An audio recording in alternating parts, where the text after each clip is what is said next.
We're now ready for our next speaker this morning, and as an introduction, please turn your attention to this video.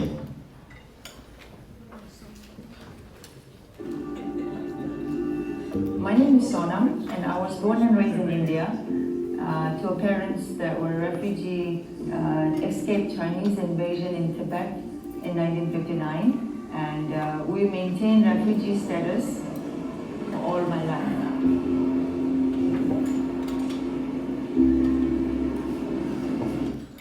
And that Sonam is our own Sonam Chuden. As you heard in that clip, Sonam was born in India in 1969 after her parents fled her native Tibet during the uprising against Chinese rule 10 years earlier, an uprising in which thousands of Tibetans were executed and thousands more fled, including His Holiness, the Dalai Lama. Her journey goes through New York City and now continues here in Canada, where she joined Rotary and eventually helped found the Toronto Tibetan Rotary Club. Sonam is sitting down with Bowmanville Rotary's Joe Soloway to tell us more about her extraordinary journey. Joe?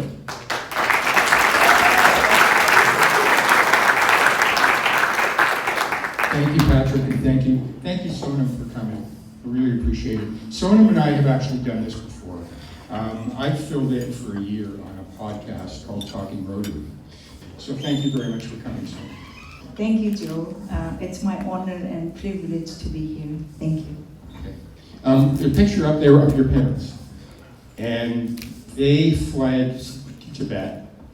Can you talk a little bit about, people don't know the depth of what happened in Tibet that made them leave with their family, with their grandmother, with a couple of kids. Can you talk a little bit about that, about what happened to their home and the people around them? Sure. All I remember is the dinner talk at the table every night. My parents, mostly my father, always say the way how they escaped Chinese invasion in 1959. It's more so in my memory. It happened everything overnight. He was obviously in his home, and my oldest brother was in someone else's house that night, so he wasn't able to come along with him.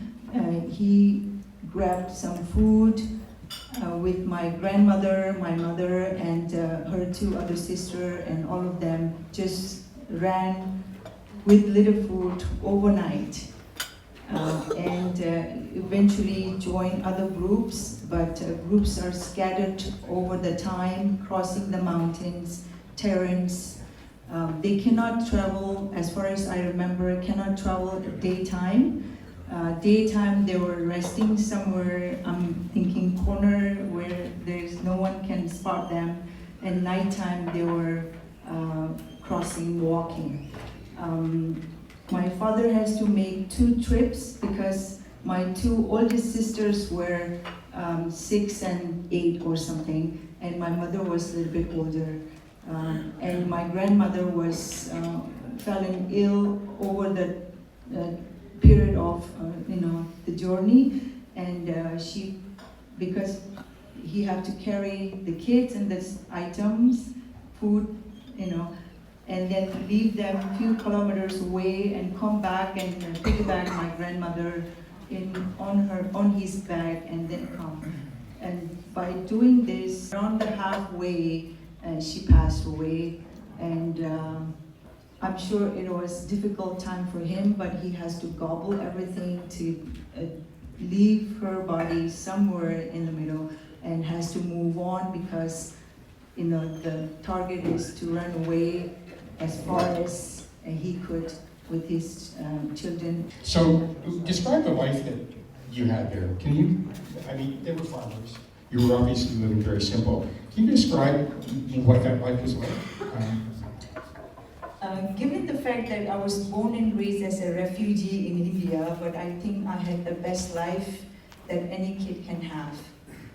We as a Tibetan refugee who born as a refugee. We're so grateful for Indian government to give us a place to, place we can call home. And we have 6 adults in the house. We have 3 acres of land. My parents raised 7 kids out of that 3-acre land. Yeah. But despite all that, one thing that they did give you over and above that was a sense of the value of education. Can you talk briefly about what you were told about that? Yes. Mother was a person of one word or no words. It's always my father that says, we have nothing to leave it for you. All we can do is we want you to study. And that will be your wealth. And that will be the weapon that you will be carrying with you to make your own life. And that's always stays in my mind. I was still studying after having 3 kids. After becoming widow at 27, I went to university myself in Toronto, working full-time, studying at the same time to educate myself, because of my parents' encouragement. Thank you. Yeah. So you moved to Brooklyn. You eventually worked in a grocery store. But personally, there was personal tragedy that happened.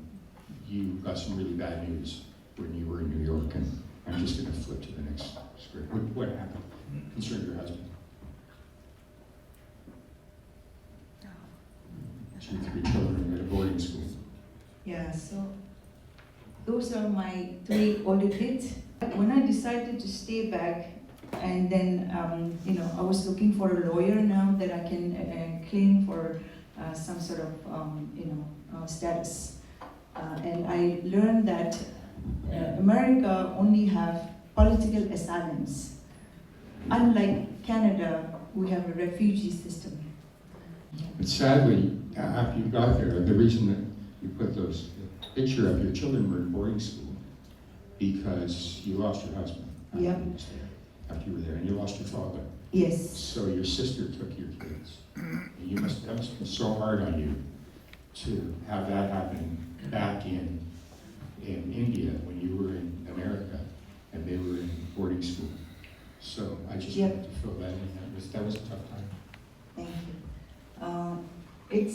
The memory never goes away. It's always fresh to this day.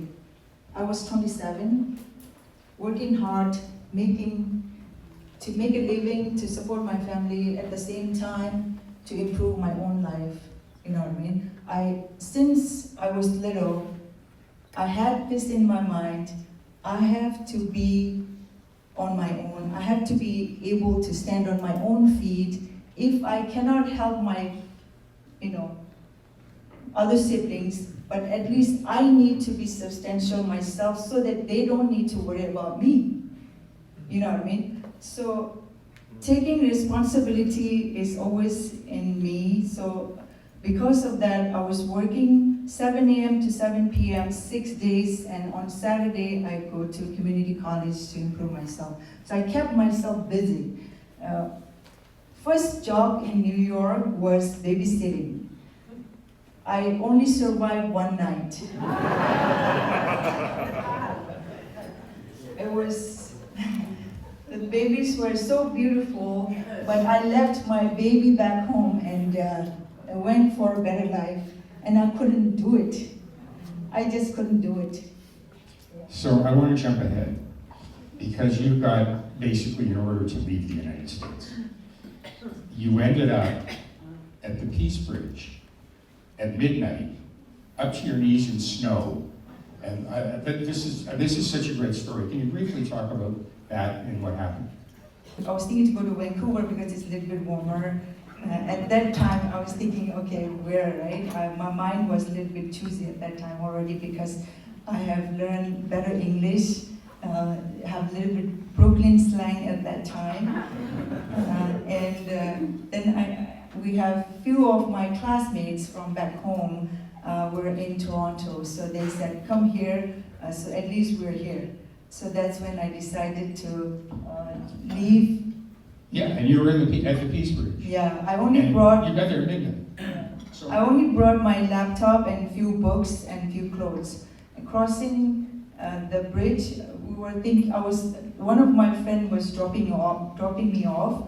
I was lucky that way because we paid toll a few times. I thought this is the next toll, and I was taking out $5 and they said, no, bring your passport. And I didn't have my passport because it was already given to the immigration in New York, and when they sent me a deportation letter, it was only one page, nothing else. And so at the Peace Bridge, this much snow, New York to get to the Peace Bridge took like 5-6 hours. And it was 11 or close to midnight. I cannot imagine, gratefulness of the officers at the Peace Bridge. They took me in, took all the due diligence, fingerprints, and gave us a sandwich and said, come tomorrow morning at 7 a.m. And it also gave us a place to sleep. How grateful the Canadians are, right? At that time, I didn't realize, but right now, to this day, I am ever so grateful for the Canada and the Canadian people for giving us the status and the privilege to call myself Canadian. I'm so grateful for it.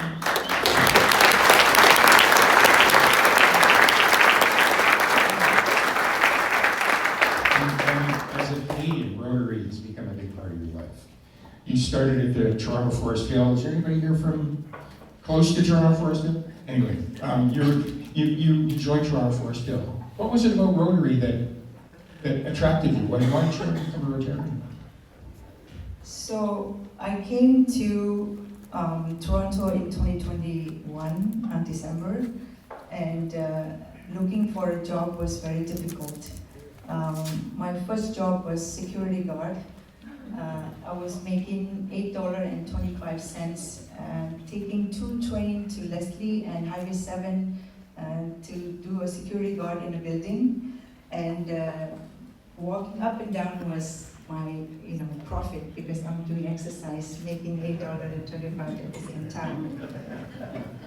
So the owner wants me to be a supervisor, and I asked for a 50 cents raise. He did not. So why would I take more responsibility if other responsibilities are not met? But that wasn't my final destiny. I knew that. So one of my friends told me that there is a waitress needed in a retirement home in Toronto. Are you interested? I said, yes. Why not? I did a waitress in New York to make extra money over the weekend. So I said yes. So I worked in a retirement home for a server job where I made $11.15. Promotion with $3. At the same time, I saved 1 token. Didn't have to put double token to go all the way to Leslie and Highway 7. 6 to 9, I studied at Ryerson University, and I did that for 5 years.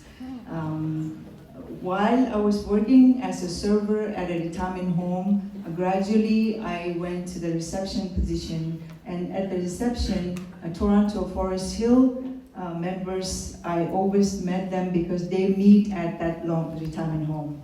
So I knew them prior to joining in 2010. I knew them about 3 years, and because who I am, I'm outspoken for if I see something not justice, something is not fair. And even though I was nobody, I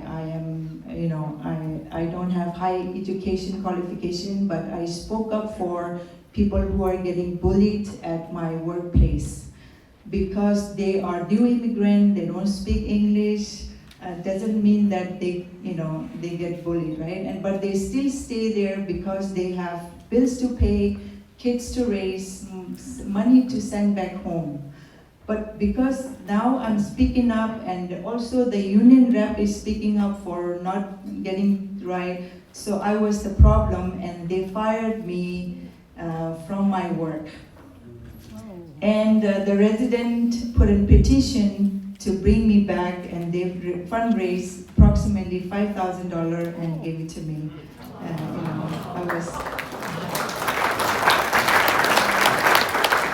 So I want to jump ahead. I'm Yes. sorry. So you're going to finish. Okay. Mark, you're going to have to stop giving me hand signals.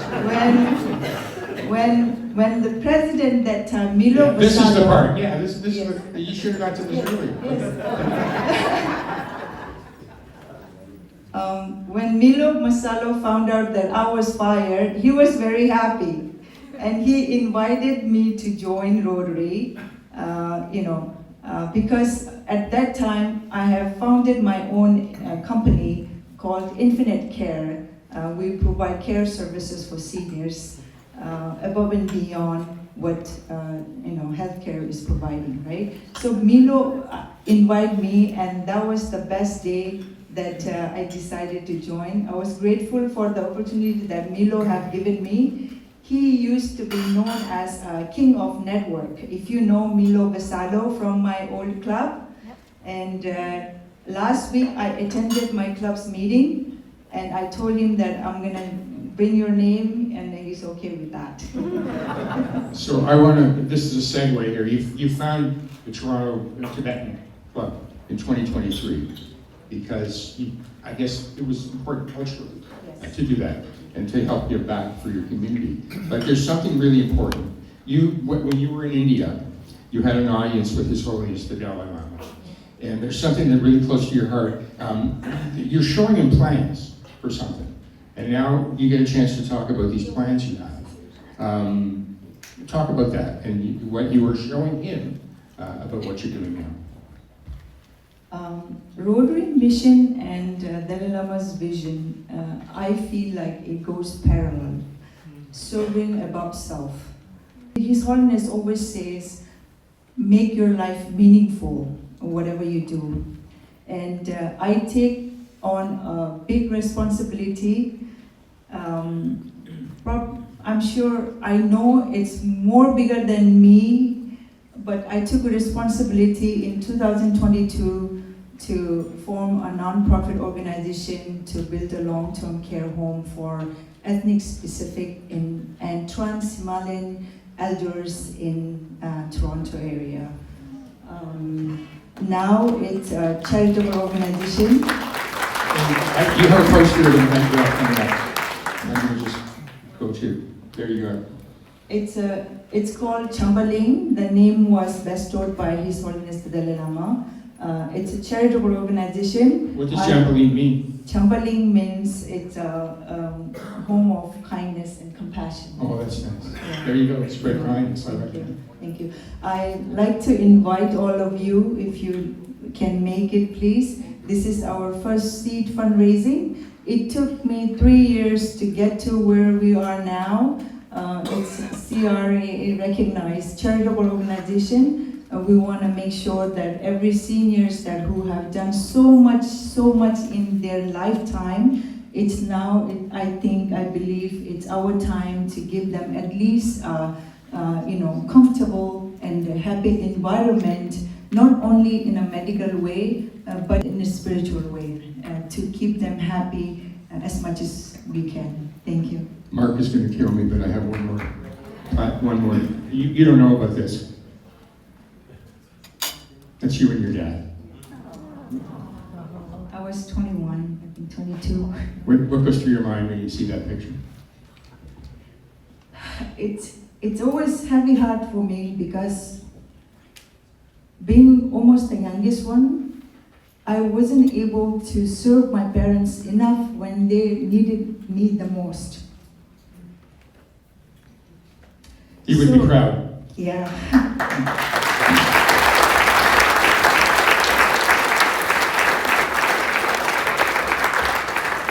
We have time for a question, Mark? Can I say one thing? Sure, of course.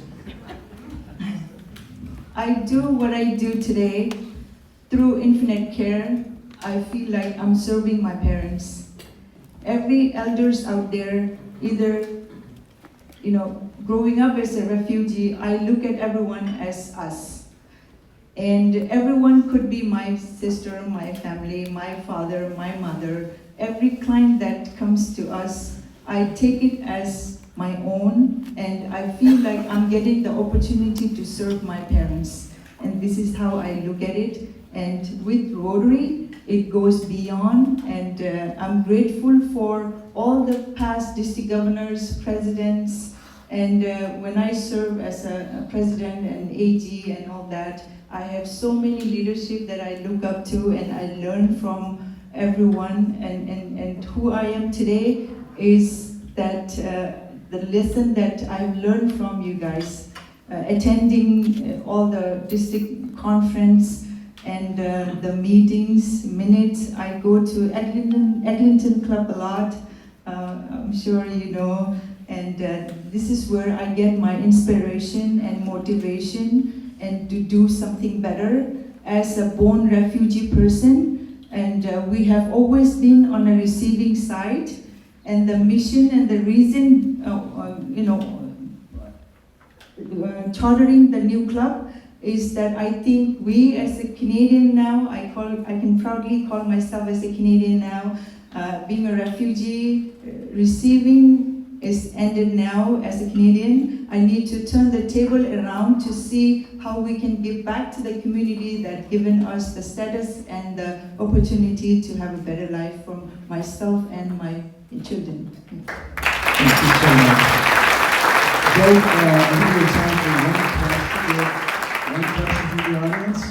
Anybody want to ask questions? And Sonam, I hope you're going to stay around with us for lunch, and we'll have a chance to speak or ask her questions at that point. She's around a lot in her district, and always love to see her, so I will more of an opportunity to chat with you. And we have a gift for you. You can look at it later, that's fine. Or you can look at it now. Thank you so much, Joe. And just, are there any questions? One question? One question. One question over here. Yes? Actually, not a question, a comment. Sonam speaks the truth. She's looked after a couple of our members at Toronto and just so well. My only hope would be that I would have the kind of care that her staff gives. Thank you very much. That's very wonderful. So thank you very much, Sonam. And I hope we see you at lunchtime and have a further chance to chat with you. Thank you. I want to say last thing, I want all of you to make it to November 21st, if possible, for the first seed fundraising gala at the Guildwood for the long-term care that I represent. And I want to say, this is a Tibetan way of appreciating, and thank you, and thanks for the opportunity.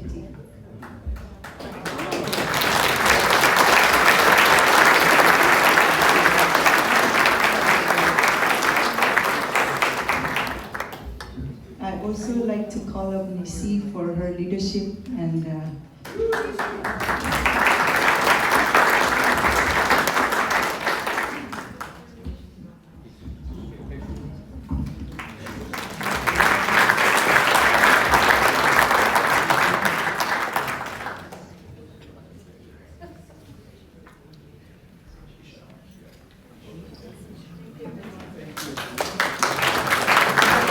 I just want to say what an honor it is to be able to bring this story to everybody. Because Sonam's story is wonderful, and you're an extraordinary person. You're an extraordinary person. thank you. I'm grateful for the opportunity.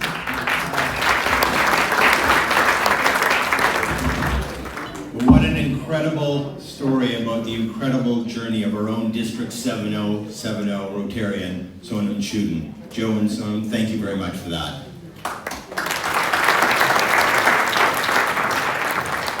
Hello and Tashidalek.